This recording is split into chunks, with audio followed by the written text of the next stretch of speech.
I am very happy to introduce this year's update on the state of the Onion.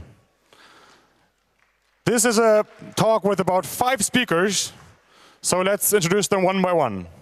First, Roger. He did the last talk. He's the founder of the Tor project, MIT graduate, and top 100 global thinkers. I'm not doing it. Then we have Jake, a humble PhD math student. That is, in my opinion, not a national security threat, but a post-national security promise. We have Mike Perry, and I think it is enough to say about him that the NSA calls him a worthy adversary.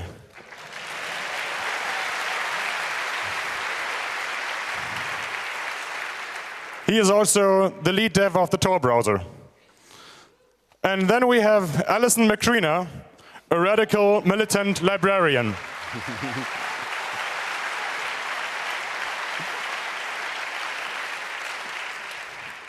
And last but not least, Shari Steele, the new executive director of the Tor project.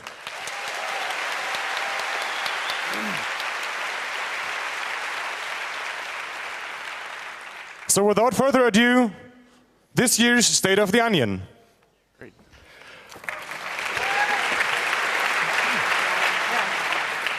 All right. Well, it's a great honor to be back here again, and we're really happy to be able to introduce so many more faces. It's no longer the Roger and Jake show, and that's very important to us. Hopefully next year we won't be here, but we'll still be alive. So 2015, if I were to express it in a hand gesture or with a facial expression, it would look something like, oh.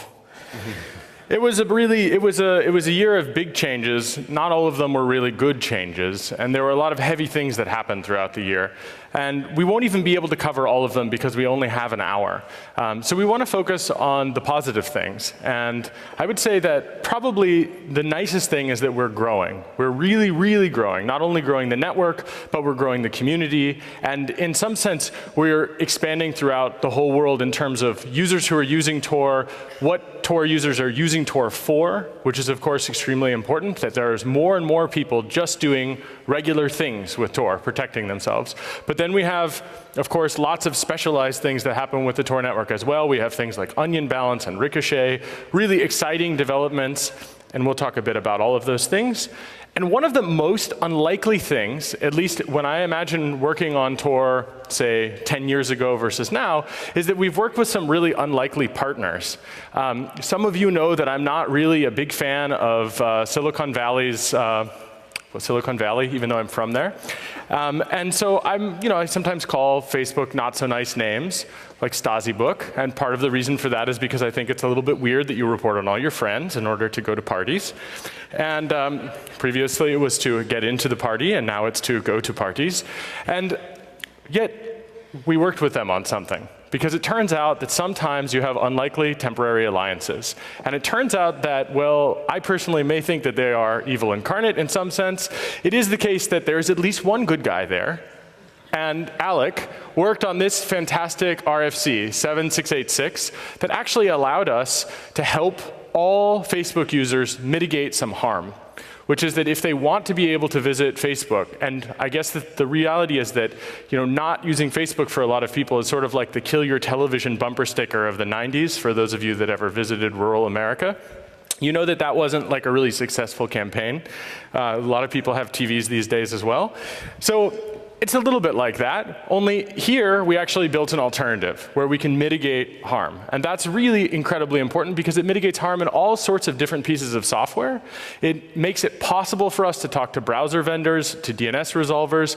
And part of this was motivated by some investigative journalism that I actually did, where I revealed X-keyscore rules where the US government's national security agency was sifting through all of the internet traffic to look for .onion addresses. So when they saw DNS requests for .onion, they were actually learning .onions by harvesting traffic. And that really motivated me to want to make it so that DNS resolvers didn't do that anymore. It was very important because, I mean, one of my core missions with Tor is to make that kind of stuff a lot harder for the spies to do, and protecting everyday users, even users who aren't Tor users yet.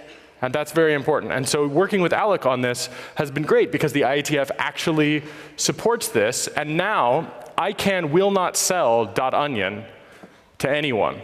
It's a special use reserved name. And that's incredible.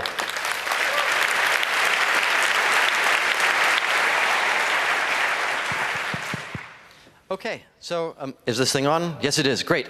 So there are a couple of interesting graphs that we're going to give you of usage scenarios, usage instances over the past year. So pretty recently, we were looking at the number of people in Russia using Tor. Russia's been talking about censoring, talking about all sorts of oppression steps. And at the beginning of November, we moved from, I don't know, 180,000 people in Russia each day using Tor up to almost 400,000 people. And this is probably a low estimate. So many hundreds of thousands of people for that 2-week period, which started with a Russian bomber getting shot down. We're trying to get news from the rest of the world rather than news as Russia wanted to show it to them. So that's kind of a cool event. Another interesting event, Bangladesh ended up censoring Facebook and some other websites, and a whole lot of people switched to using Tor. I was actually talking to one of the Facebook people, and they have their own internal statistics about number of people connecting over to the Tor network to Facebook, and it would be super cool to superimpose these two graphs. Our data is public and open, and we like sharing it. They don't actually share their data. But one day, it would be really cool to be able to see both of these graphs at once, to see users shifting from reaching Facebook directly to going over Tor. The other interesting thing from the Bangladesh side, I was looking at the Alexa top websites around the world, and torproject.org is like 8,000th in the global rankings, but at least for the past couple of weeks, torproject.org has been 300th in Bangladesh. So there are a whole heck of a lot of people there learning about these privacy things that can get around local censorship.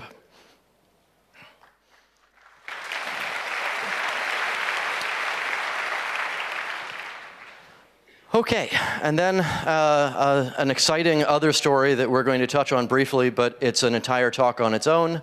So let me give you a couple of facts, and we'll go from there. So January of 2014, 100 relays showed up in the Tor network, and we weren't sure who was running them, but they weren't exit relays, so they didn't seem like they were such a threat at the time. And fast forward a while later, CMU, the CERT organization inside CMU, submitted a presentation to Black Hat on how cool they were for being able to attack Tor users, and they talked about how they were going to talk about individual users that they de-anonymized and how cool they were for that. And I spent a while trying to extract details from them, and eventually I learned what their attack was. And then Nick Mathewson, one of the other Tor developers, decided to check the Tor network to see if anybody was actually doing that attack. I mean, it's CERT. They're the folks who publicized the phrase responsible disclosure. Surely they're not actually undermining the Tor network and attacking Tor users.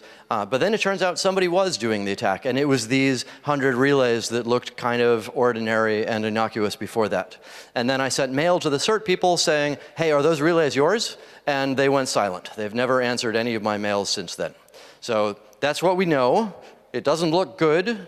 One of the key things that we Tor have done from here is we've been working on strengthening the Tor network and getting better at recognizing these things. So the core of the attack was that they did what's called a Sybil attack, where you sign up a lot of relays and you become too large a fraction of the Tor network. So we've been working on a lot of ways to recognize that an attack like that is happening and mitigate it and get rid of it early. So for example, Philip Winter has a bunch of interesting research areas on recognizing similarity between relays. So you can automatically start detecting, wait a minute, this event happened where a lot of relays are more similar than they should be.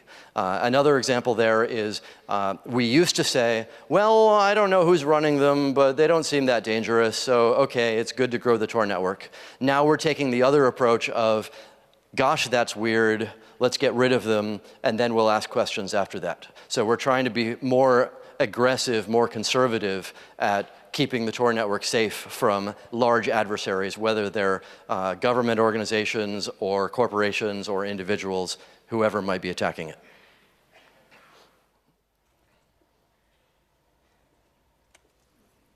So we have had a few really big changes in the Tor community. One of them is that we had an interim executive director come on in a sort of quick moment, and that's Roger Dingledine. Some of you probably always thought he was the executive director the whole time, and that's because for a while he was, and then he wasn't, and then he was back again. And that change was quite a huge change in that instead of working on a lot of anonymity stuff, Roger was doing a lot of bureaucratic paperwork, which was actually quite sad for the anonymity world, I think. He probably reviewed fewer papers and did fewer anonymity things this year than ever before, which is really, really sad. But that really lit a fire under us to make sure that we would actually change that, to make sure that it was possible to get someone else who was really good at being an executive director of the Tor project to really lead so that we could have Roger return to not only being an anonymity researcher, but also the true spirit animal of the Tor project. He doesn't look like an onion, but in spirit. Another really... So another really big thing that happened is working with Laura Poitras over the last many years. She's followed the Tor project. Lots of people like to follow people in the Tor project, but we consented to her following us, and she made a film, Citizen4. I think some of you have any of you seen this film? Right, so quite amazingly, she won an Oscar. Actually, she basically won every film prize.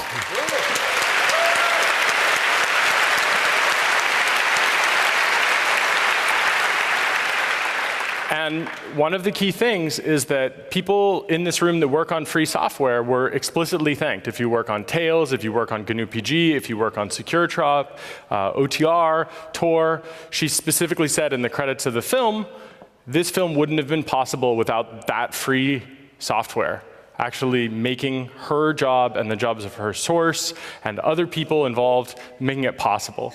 And so her winning that Oscar in some sense, it feels like closing a really big loop that had been open for a very long time. And it's really great. And so she, I think, really wishes she could be here today again. She sends her regards.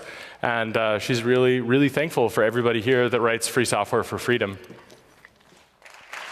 Ready?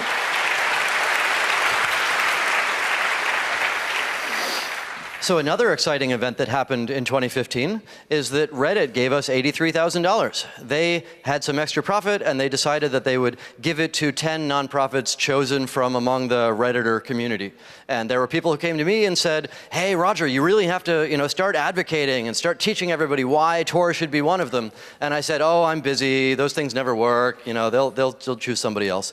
And so it turns out that we were the 10th out of 10 without doing any advocacy work whatsoever to the Reddit community, which is super cool that they care about us so much. Also, Reddit divided the 10 equally. So even though we were the 10th out of 10, we got 10% of the donations that they were giving out.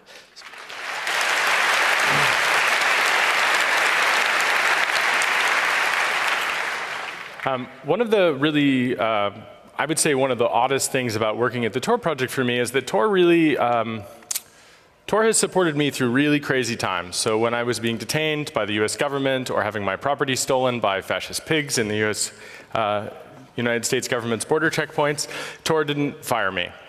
Tor always backed me, always kept me safe. Many people often look like they wanted to kill me from stress, but often they didn't, which was nice, or they didn't get close enough and I could move fast enough. But they were always very helpful, and they've really helped me to go and do things to speak for anonymous users who can't go other places. And one of the places which I was most honored to go in the last year was actually scheduled to go there with Caspar Bowden, but unfortunately he was ill at the time, and as you know, Caspar has since passed away.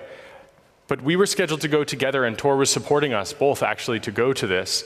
And it resulted, I believe, in a very amazing meeting in Geneva at the United Nations where the Special Rapporteur actually endorsed Tor and off-the-record messaging and encryption programs and privacy and free software, saying that they are absolutely essential, and in fact their use should be encouraged from a human rights perspective. And in fact, the really amazing part about it is he didn't do it only from the perspective of free speech. And this is important because actually there are other rights, and we should think about them. So for example, the right to form and to hold an idea is a right that cannot be abridged. The right to free speech can be abridged in many free societies, but what is in your head and how you form it is something where that is not a right that can be abridged. And he wrote this in the report. And he, when writing this report with many other people, made it very clear that this is something we need to keep in mind, that when we talk about private spaces online, where groups may collaborate to form ideas, to be able to create a political platform, for example, to be able to make democratic change, they need to be able to use the internet to freely exchange those ideas in a secure and anonymized, encrypted fashion. And that helps them to form and to hold ideas. And obviously that helps them later to express free speech ideas. And that's a huge thing to have the United Nations endorse basically what many of us in this room have been saying for, well, decades. So the UN thing is really cool. We've also been doing some other policy angles. So Stephen Murdoch, who's a professor in England and also part of the Tor community, has worked really hard at teaching the British folks that their new backdoor laws and their new terrible laws are actually not what any reasonable country wants. So he's put a huge amount of energy into basically advocating for freedom for them. And similarly, Paul Syverson, part of the Tor community, basically ended up writing a post note for the UK about how the dark web is misunderstood. See previous talk. So we've been doing quite a bit of education at the policy level to try to teach the world that encryption is good and safe and worthwhile and should be the default around the world. Yeah, and there's a kind of interesting thing here, maybe a little contentious with some people in the Tor community, but I just wanted to make it really clear. We have the Tor Project, which is a nonprofit in the United States, and we have a much wider Tor community all around the world. And in Berlin, we have a really like an incredible Tor community. We have people like Donica working on Onion Balance. We have people like Riggy working on Banana Phone. We have all these different people working on all sorts of free software. And many of those people don't actually work for the Tor project. They're community members, they're volunteers, they're summer of privacy students.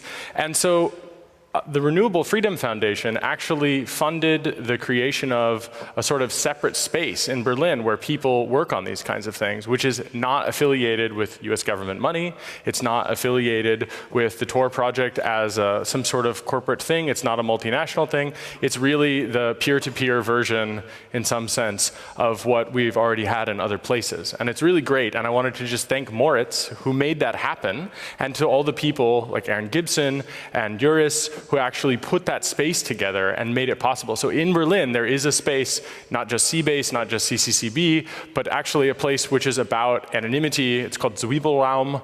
And this is a place in which people are working on this free software, and they're doing it in an independent manner. And we hope actually that people will come together and to support that, because we need more spaces like that that are not directly affiliated with the Tor project necessarily, but where we have an aligned mission about reproducible builds and free software, and also about anonymity, and actually about caring about free speech and actually making it happen, and really building spaces like that all around the world. So if you have a place in your town where you want to work on those things, we would really hope that you will work on building that.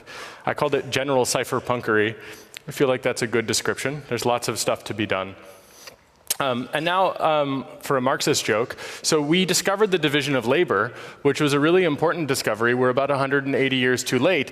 But we started to split up. That didn't go very well. The Marxist, why? But tears. So the Vegas teams are really simple. Basically, we have a bunch of people that previously they did everything. And this really doesn't work. It's very stressful, and it's very frustrating, and it leads to people doing lots and lots of things in a very unfocused way. And so we split it up. And it actually happened naturally. It was emergent. So for example, Mike Perry, who's going to talk about the applications team's work in a second here, he was already leading this. He was really making this happen. And so we just made it more explicit. And in fact, we created a way of communicating and reporting back so that you don't have to drink from the fire hose about absolutely everything that's happening everywhere, but you can sort of tune into those things, which means we get higher level understandings. And that is a really incredibly useful thing that has made us much more productive. And that was part of the growing pains of the last year, actually, was figuring out how to make that work, because we're a pretty flat group in terms of a community and a pretty flat group in terms of an organization writing free software and advocating. And so that's a really incredibly good thing, which will come up all the time. You'll hear people talking about the metrics team, or the network team, or the applications team, or the community team, and that's what we're talking about in that sense. So we tried to formalize it, and in some ways we may be moving in a sort of Debian model a little bit, and we'll see how that actually goes. So we have a really great person here to explain the work of the metrics team. Okay, so I'm going to tell you a little bit about what the metrics team has been working on lately to give you a sense of some of the components of the Tor community. So there are 5 or 10 people who work on the metrics team. We actually only pay one-ish of them, so most of them are volunteers. And that's, on the one hand, that's great. It's wonderful that there are researchers all around the world who are contributing and helping to visualize and helping to do analysis on the data. On the other hand, it's sort of sad that we don't have a full team of full-time people who are working on this all the time. So it would be great to have your assistance working on this. So actually, metrics has been accumulating all sorts of analysis tools over the past 5 years. So they're up to 30 different little tools. There's Atlas and Globe and STEM and 20-something more, which is a challenge to keep coordinated, a challenge to keep maintained. So they've been working on how to integrate these things and make them more usable and maintainable and extensible. So one example that they wrote some slides for me to present here. One example that they were looking at, to give you an example of how this analysis works, is bad relays in the Tor network. So maybe that's an exit relay that runs, but it modifies traffic or it watches traffic or something. Maybe it's maybe it's a relay that signs up as a hidden service directory, and then when you publish your onion address to it, it goes to visit it, or it puts it on a big list or something like that. Or maybe bad relays are Sybils, who we were talking earlier about the 2014 attack where 100 relays showed up at once. And we, the directory authorities, have a couple of ways of addressing bad relays. One of them is each of the directory authorities can say that relay needs to get out of the network. We just cut it out of the network. We can also say bad exit. We can also say that relay is no longer going to be used as an exit. So even though it advertises that it can reach blockchain and other websites, clients choose not to do it that way. So that's the background. One of the tools that Damien wrote a while ago is called Tor Consensus Health, and it looks every hour at the new list of relays in the network, and it tries to figure out, is there something suspicious that just happened at this point? And in this case, it looks for a bunch of new relays showing up all at the same time with similar characteristics, and it sends email to a list. So that's useful. The second piece of the analysis is, okay, what do you do when that happens? So we get an email saying, hey, 40 new relays showed up. What's up with that? So there's a real challenge there to decide, do we allow the Tor network to grow? Sounds good. Or do we wonder who these people are and try to contact them or cut them out of the network or constrain what fraction of the network they can become?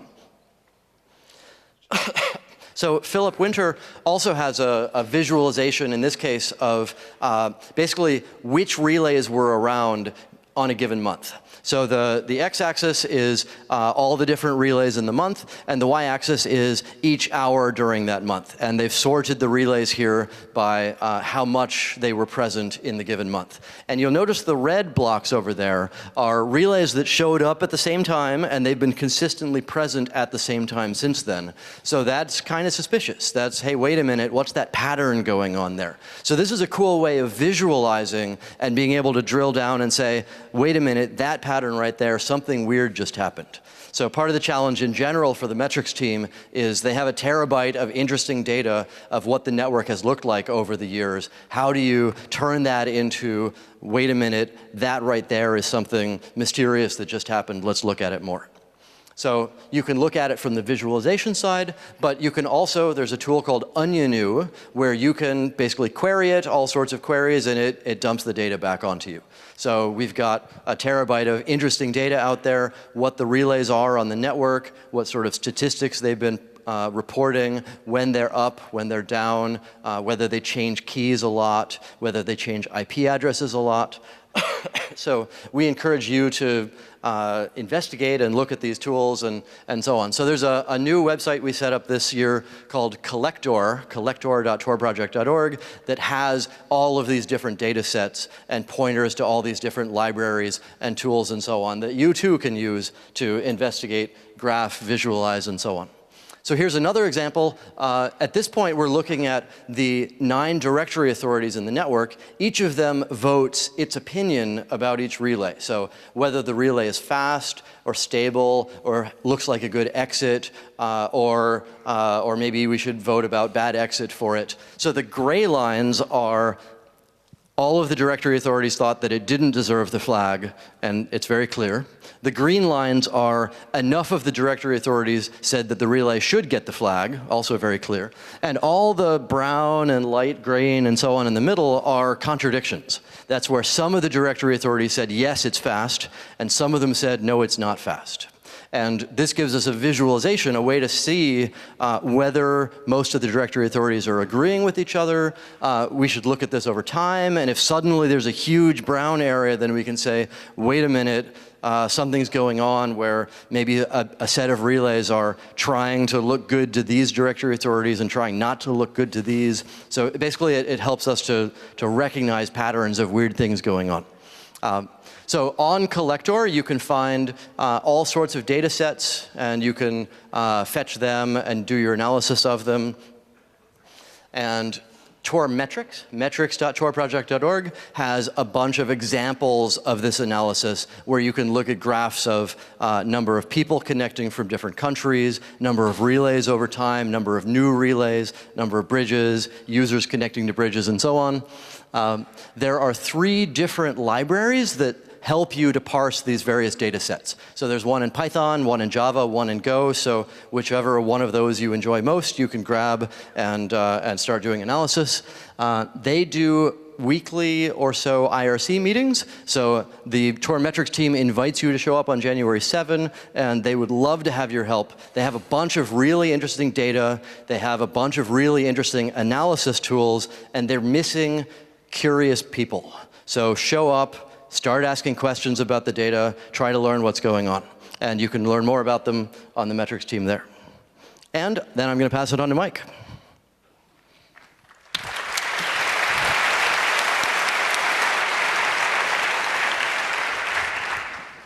Okay, so hello everyone.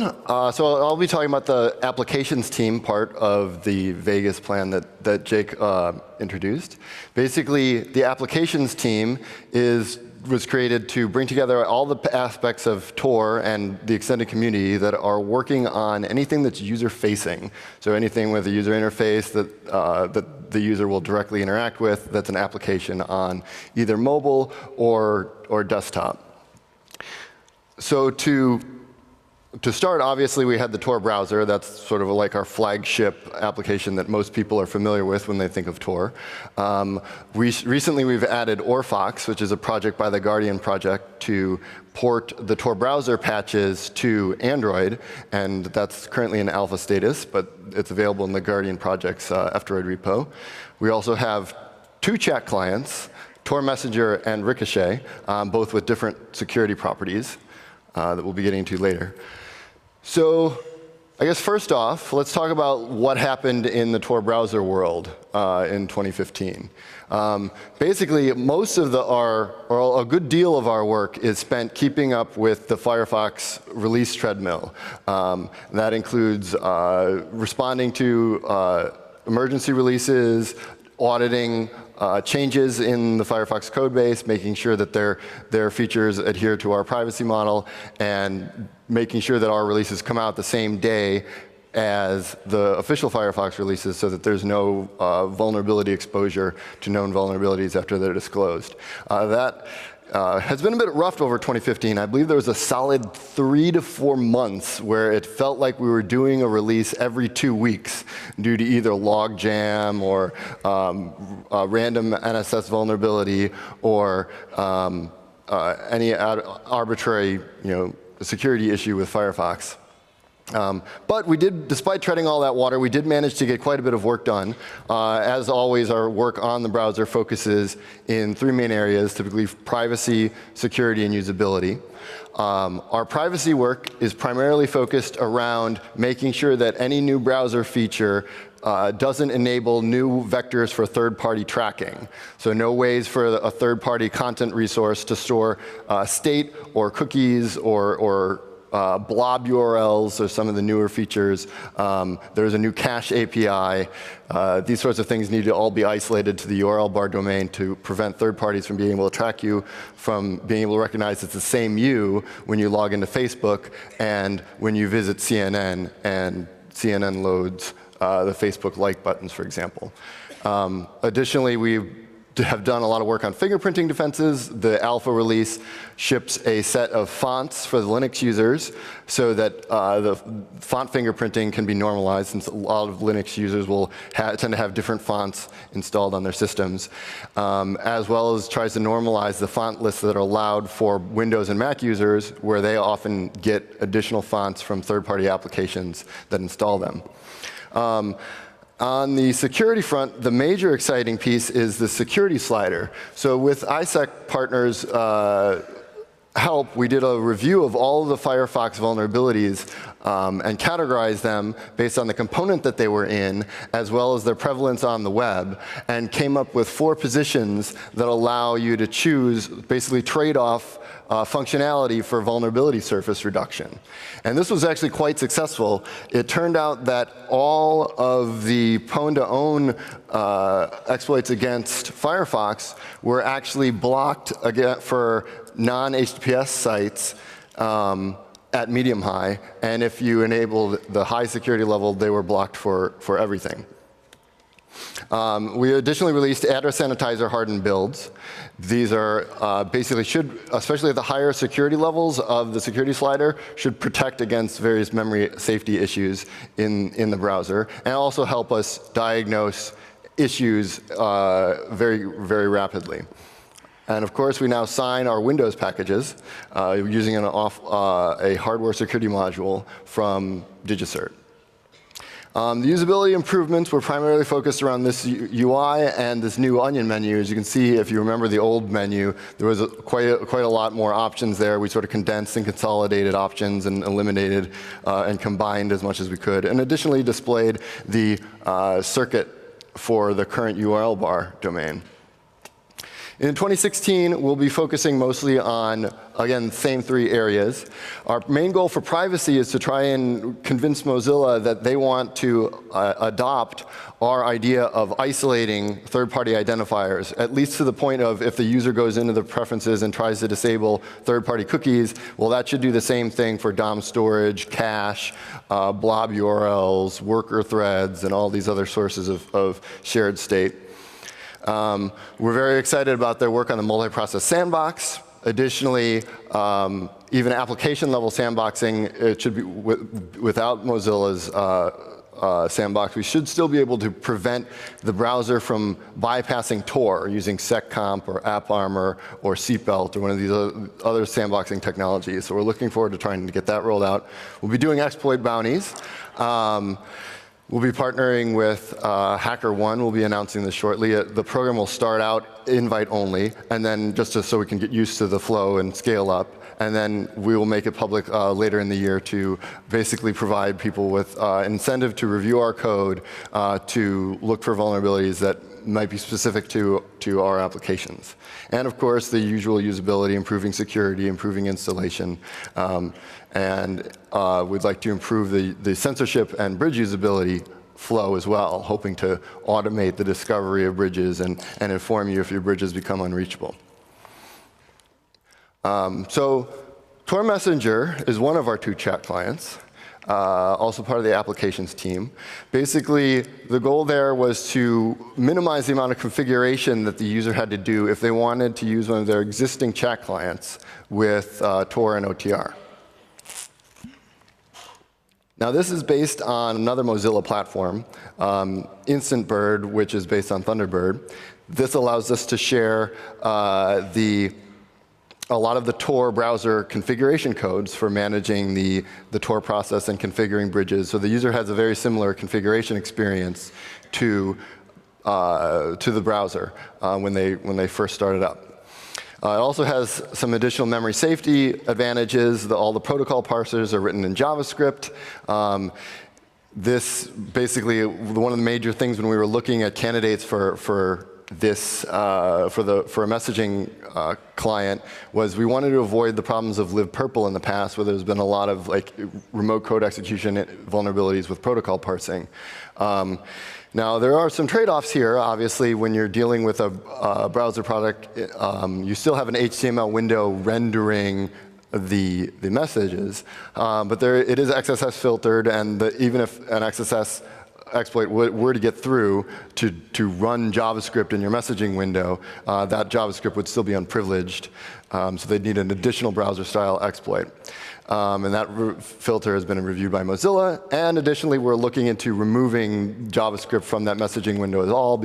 It should be completely possible to just display a reduced, slightly less sexy version of the same window at perhaps another higher security level without JavaScript involved at all in that window.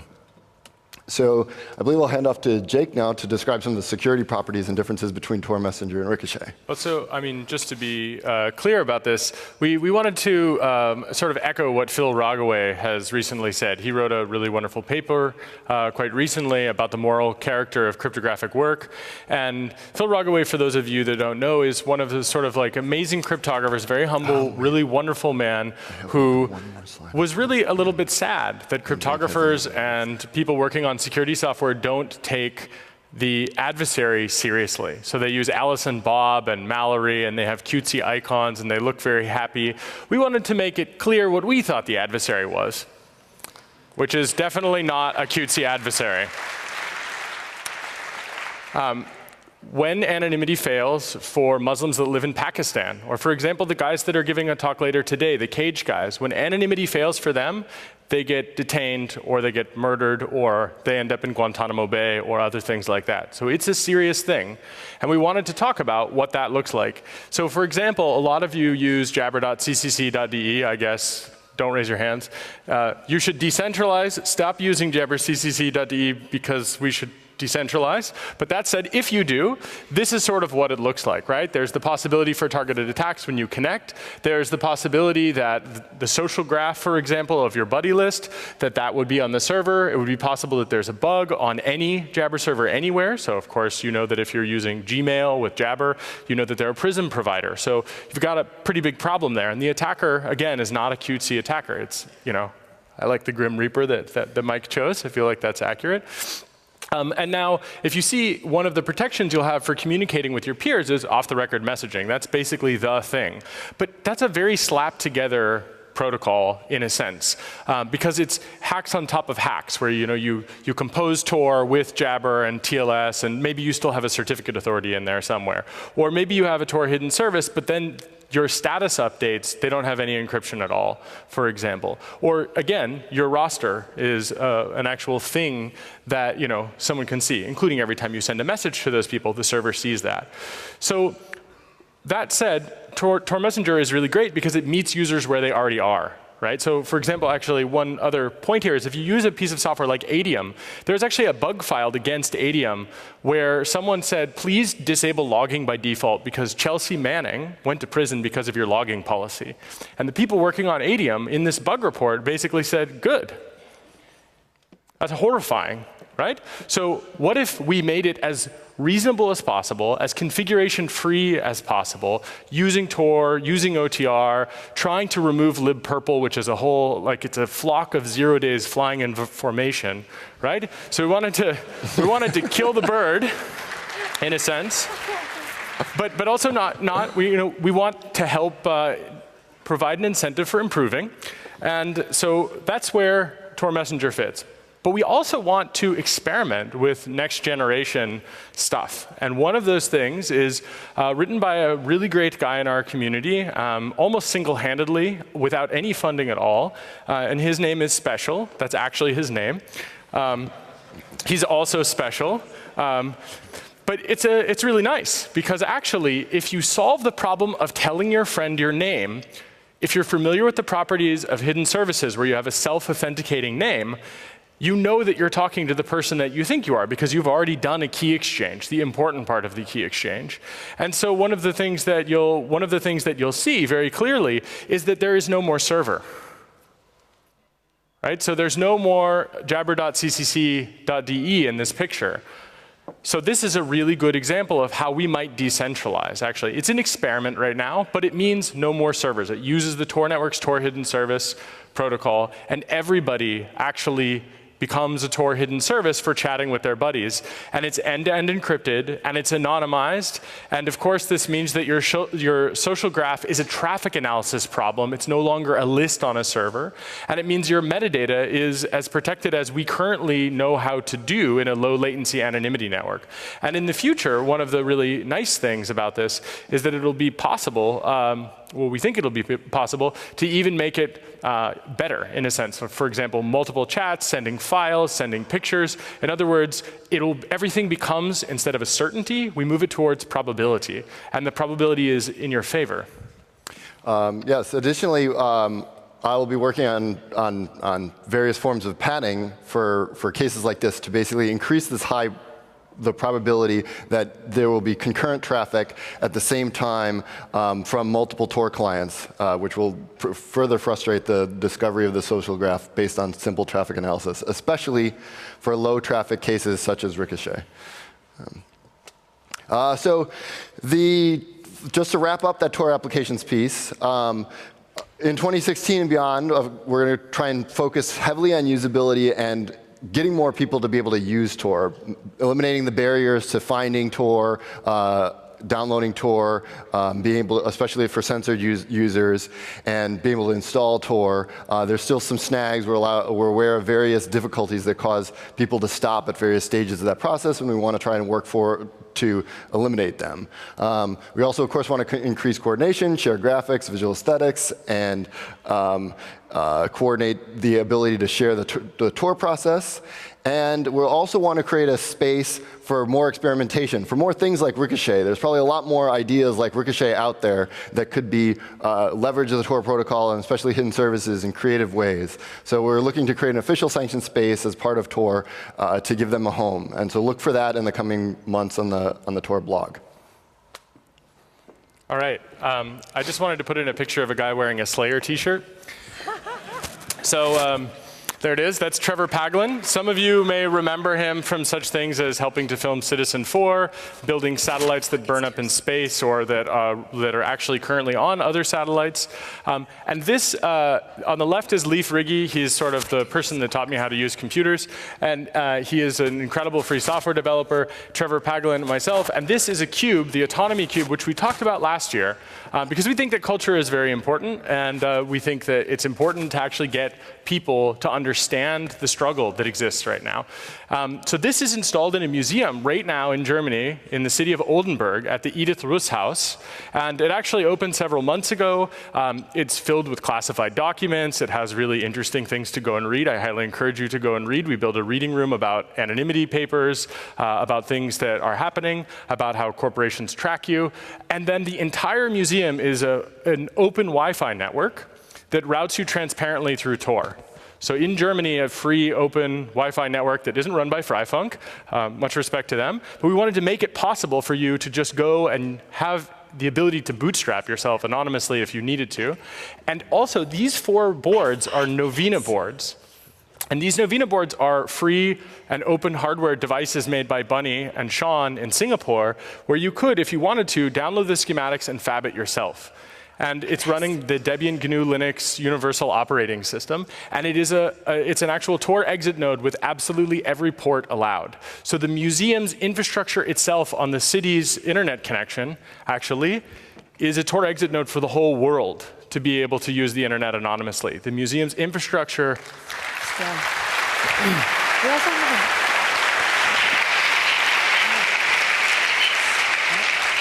The museum's infrastructure is not just helping people in Oldenburg, it's helping people all around the world to be able to communicate anonymously. And it's quite amazing, actually, because when cultural institutions stand up for this, we recognize it's not just a problem of over-theristan, right? We have mass surveillance and corporate surveillance in the West, and we need to deal with that here by creating spaces like this. But that said, we also need to make sure that we create spaces in people's minds all around the world. And I want to introduce to you someone who's incredibly awesome, the most badass radical librarian around. This is Allison. Hi, everybody. Allison is going to talk about Library Freedom Project. Hi, thank you so much. I'm so excited to be here. It's my first CCC, and I'm on stage, and it's very exciting. So I'm going to talk to you a little bit about my organization, Library Freedom Project. I'm the director, and what we do, we have a partnership with Tor Project to do community outreach around Tor and other privacy-enhancing technologies, making Tor network more strong, and making tools like Tor browser more ubiquitous and mainstream, all with the help of a coalition of radical militant librarians. So we introduced you to the Library Freedom Project back in February.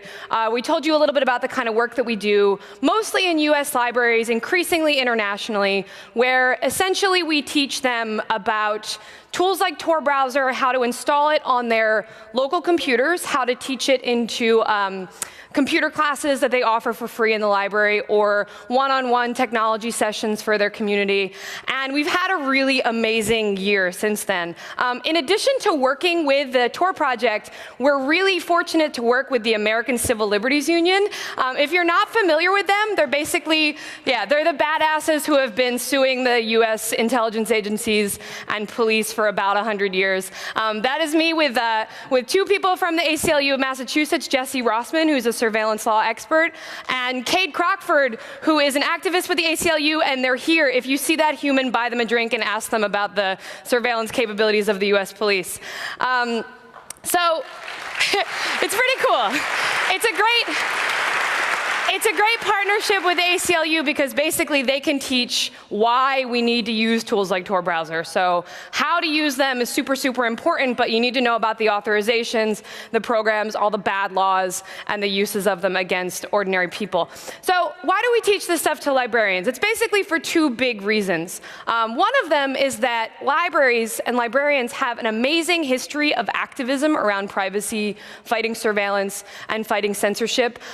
In the US, where I live, librarians were some of the staunchest opponents of the USA Patriot Act from the beginning when it was codified back in 2002.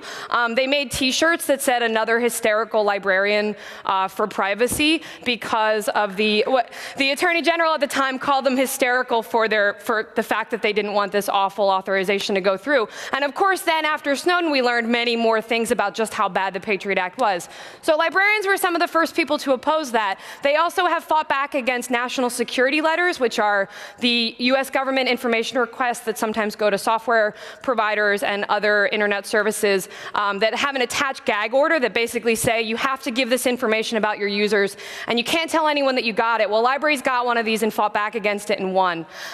They also, all the way back in the 1950s even, at the height of anti-communist fervor and FUD around the time of the House Un-American Activities Committee, librarians came out with this amazing statement called the Freedom to Read Statement that I think really is it's a beautiful text. It's about 2 pages long, and it is their commitment to privacy and democratic ideals made manifest. And I have a little excerpt from it here. I'm not going to read the whole thing to you because I understand I'm a little pressed for time. But the last line is my favorite. It says, "Freedom itself is a dangerous way of life, but it is ours." So everybody go get that tattooed, on your forehead or whatever. Thank you. The history of activism is one of the big things. So the second part is more practical. Libraries have an amazing relationship to their local communities that doesn't really exist anywhere else, especially in this era of privatization and the destruction of public commons. Libraries have already free computer classes in many places, sometimes the only free computer help that you can get anywhere. They offer free computer terminals to many people who don't have any other computer access. They're trusted community spaces. They already teach about a whole number of things. So we think they're really the ideal location for people to learn about things like Tor browser. So it's been going really well. This year, we have visited hundreds of different locations. We've trained about 2,300 librarians in the US and Canada and a few other countries, Australia, UK, and Ireland. We held an amazing conference. You might recognize this as Noisebridge. Any Noisebridge fans here? I hope so. Come on, there's got to be more Noisebridge fans than that. Christ. We had an amazing conference in Noisebridge, and actually my co-organizer is also here, April Glazer, so you can buy her a drink. She's right over there. There has been a huge response from the library community. They want to learn about Tor browser. They're so excited that finally there is a practical way for them to help protect their patrons' privacy. They've cared about this stuff from an ideological and ethical standpoint for a really long time, and now they know that there are tools that they can actually use and implement in their libraries and teach to their community to help them take back their privacy. We're really lucky that not only do we get to teach librarians, but occasionally we get invited to visit the local communities themselves. So, we teach how to teach privacy classes with Tor as a big focus, but sometimes we get to meet the local community members themselves. So I wanted to show you this picture of a recent visit that I made to Yonkers, New York. It was a class just for teens. They're all holding Tor stickers, if you can see that, and Library Freedom Project stickers. This is a great picture that sort of is emblematic of the kind of community that we get to visit. Yonkers is one of the poorest cities in the US. These kids are, many of them are immigrants, their parents are immigrants, they face surveillance and state violence as a matter of their regular everyday lives. For them, privacy is not just a human right, but it's sometimes a matter of life and death.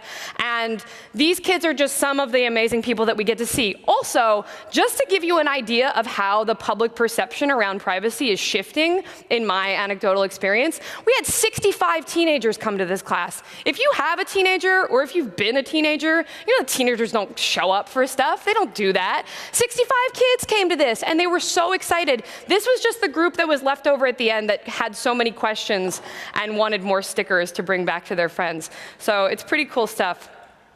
Recently, we embarked on a new project bringing Tor relays into libraries. This is Nima Fatemi with me when we set up our pilot at a library in New Hampshire, which is the state just above where I live in the United States. And we basically decided to do this project because we thought it was a really great continuation of the work that we were already doing, teaching and training librarians around using Tor. We wanted to take it a step further and take the infrastructure that libraries already have. Many of them are moving to really fast internet. They can donate an IP address and some bandwidth. And many of them want to do kind of the next thing to help protect privacy, and not just in their local communities as well. They want to help protect internet freedom everywhere. So we thought it was a really great sort of next step to go. So we set up our pilot project in New Hampshire. It went pretty well. We got a lot of great press attention, a lot of really great local and global community support. We also got the attention of the Department of Homeland Security. And they contacted the local police in this town in New Hampshire, and they said, this is stupid and bad and criminal, and you should shut this down. And the library was understandably shaken by this and temporarily suspended the operation of the relay. So we responded by writing a letter, an open letter from Library Freedom Project, from Tor Project, from ACLU, and a broad coalition of public interest groups and luminary individuals, including the Electronic Frontier Foundation, the Freedom of the Press Foundation, the Free Software Foundation, and all of our other friends, many of whom are in this audience today. We wrote this letter to the library basically affirming our commitment to them, how much we are proud of them for participating in this project, and how much we wanted them to continue. We put a lot of nice, ideological, why this is important, warm, fuzzy stuff. We also got EFF to start a petition for us, and over a weekend, we got about 4,500 signatures from all over the world. The library was flooded with emails, calls, only one negative one, just one out of hundreds. And that person was a little confused, so I'm not even counting that necessarily. It was like a conspiracy type thing. So They got this amazing support, and this was all in anticipation of their board meeting that was going to happen a few days later, where the board was going to decide what to do about the relay. So Nima and I show up to New Hampshire on a Tuesday night, and you might imagine what a library board meeting in rural New Hampshire is typically like. It was nothing like that. So we get outside, and there's a protest happening already. Many people holding pro-tour signs. This was just a glimpse of it. And the look on my face is because someone pointed to a very small child and said, "Allison, look at that child over there." This tiny little girl was holding a sign that said, "Down with Big Brother." And I was like, I'm done. That's it. I got to go home. So we went into the board meeting, and we were met with about 4 people and media and a huge amount of support. Many of the community members expressed how much they love Tor, that this whole incident made them download Tor and check it out for themselves. Basically, it galvanized this community into a greater level of support than we even had when we initially set it up about a month earlier. People who had no idea that the library was doing this heard about it because it got a huge amount of media attention, thanks to a story by Julie Angwin in ProPublica that broke the news to everybody, and then it just went like wildfire. So as you might imagine, the relay went back online that night. We were super successful. Everybody in the community was incredibly excited about it and supportive. And what has happened now is that this community has like I said, they've been galvanized to support Tor even more. The library has now allotted some of their staff time and travel budget to help other libraries in the area set up Tor relays. They're speaking about Tor. Thank you. They're speaking about Tor at conferences, and this has really caught on in the greater library community as well. So I mentioned already the kind of success that we've had at Library Freedom Project in teaching tools like Tor Browser and getting folks to bring us in for trainings. This is even bigger than that. Libraries are now organizing their staff training days around should we participate in the Tor Relay project, or how can we do this best? What's the best angle for us? So we're really excited to announce that we're going to be continuing the Relay project at scale. Nima Fatemi, who is now also in this picture again, I'm really sad that he can't be here. He's wonderful and essential to this project. But he will now be able to travel across the US, and we hope to go a little further, opening up more relays in libraries. We're going to continue teaching, of course, about Tor Browser and other privacy-enhancing free software. We're now going to incorporate some other Tor services, so we're really excited to bring Let's Encrypt into libraries, and while we're there, why not run a hidden service on the library's web server? Among many other things. The other goals for Library Freedom Project are to take this to a much more international level, so if you want to do this in your country, your librarian, put them in touch with us. You can follow our progress on libraryfreedomproject.org or at Library Freedom on Twitter, and we're always sort of posting on Tor blog about stuff that's going on with us. So thank you so much for letting me tell you about it. It's really a pleasure to be here. Oh my God. Do you want to advance? You can advance it, yeah. So that's a really tough act to follow, but we're very pressed for time now, and we want to make sure that we can tell you 2 big things. And one of them is that, as you know, we were looking for an executive director because our spirit animal, Roger, Slide. Right. He couldn't do it all. And in fact, we needed someone to help us. And we needed someone to help us who has the respect not only of the community here, but the community basically all around the world. And we couldn't think of a better person. In fact, when we came up with a list of people, the person that we ended up with was the dream candidate for a number of the people in the Tor project and around the world. And so, I have to say that I'm so excited. I'm so excited that we have her as our executive director. I used to think that our ship was going to sink, that we would all go to prison, and that may still happen, the second part. But the first part for sure is not going to happen.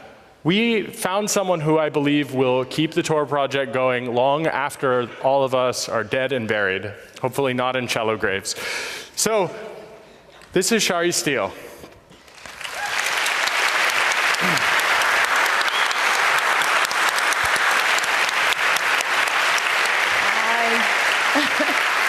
Thanks. It's actually so fun to be back in this community again. I wasn't gone for very long. I had so much for retirement. It didn't work out for me, but that's okay. I'm really excited. I have had, we're so tight on time, so I want to just tell you there were two big mandates that I was given when I first was hired on. One is help build a great infrastructure so that Tor project is sustainable, working on that. The other thing is money. We need to diversify our funding sources. As everybody knows here, the government funding has been really difficult for us, specifically because it's all restricted. And so it limits the kinds of things we want to do. When you get the developers in a room blue skying about the things that they want to do, it's incredible. Really, really brilliant people who want to do great things, but they're really limited when the funding says they have to do particular things. So we happen to be doing our very first ever crowdfunding campaign right now. I want to give a shout out to Katina Bishop, who is here somewhere and who is running the campaign for us and is just doing an amazing job. As of last count, which is a couple of days ago, we had over 3,000 individual donors and over $120,000, which is incredible for a very first time when we didn't even really have a mechanism in place to be collecting this money even. So it's really great. And I want to also say that we have a limited number of these T-shirts that I brought in a suitcase from Seattle. So, and they are going to be available. If you come down to the Wow Holland booth at the Noisy Square, come talk with us, give a donation. We're doing a special. It's normally a $100 donation to get a shirt, but for the conference, we'll do, for 60 euro, you can get a shirt, and it would be great. You'd be able to show your support. And you can also donate online if you don't want to do that here, and that's the URL. And to end, we'd like to have a word from Down Under.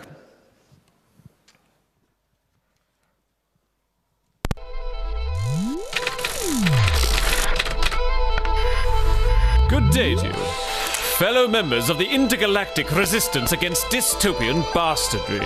It is I, George Orwell, with an urgent message for planet Earth as it embarks on a new orbit, transmitting via the Juice channeling portal. Our time is short, so let's get straight to the point, shall we? This transmission goes out to all you internet citizens, denizens of the one remaining free frequency, in whose hands rests the fate of humanity. Lord, help us. When I last appeared to you, I warned you, noobs, you must not lose the internet. Now, before I proceed, let us clarify one crucial thing. The internet is not virtual reality, it is actual reality. Are you still with me? Good. Now ask yourselves, would you let some fascist dictate with whom you can and cannot communicate? Because that's what happens every time a government blacklists a website domain. Would you let anyone force you to get all your information from cable TV? That's effectively the case if you allow corporations to kill net neutrality. Would you let the Thought Police install telescreens in your house, monitor and record everything you do, every time you move, every word you've read, to peer into the most private nook of all, your head? Because that's what happens when you let your governments monitor the net and enact mandatory data retention laws!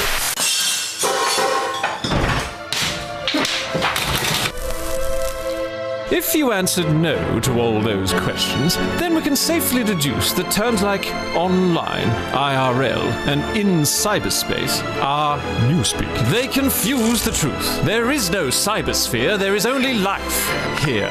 It follows that if you have an oppressive internet, you have an oppressive society too. Remember, online is real life. Your digital rights are no different from everyday human rights. And don't give me that BS that you don't care about privacy because you have nothing to hide. That's pure doublethink. As Comrade Snowden clearly explained, that's like saying you don't care about free speech because you have nothing to say. Stick that up your memory holes and smoke it, noobs.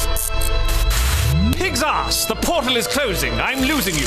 I'll leave you with a new tool to use. I assume you've all been fitted with one of these spying devices. Well, here's an app you can use in spite of this. It's called Signal, and yes, it's free and simple. Install it and tell all your contacts to mingle. Then all your calls and texts will be encrypted. So even if Big Brother sees them, they won't be able to read them. Ha ha! Now that's that's a smartphone. Our time is up. Until the next transmission, heed the words of George Orwell. Or should I say, George Torwell.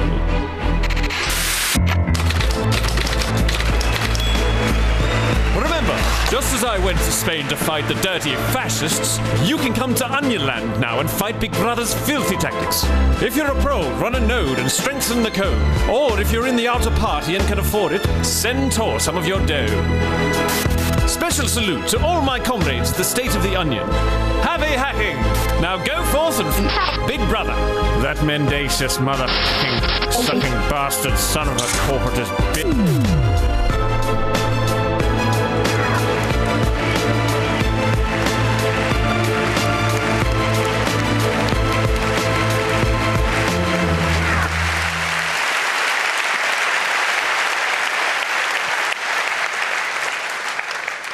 So I think that's all the time that we have. Thank you very much for coming, and thank you all for your material support.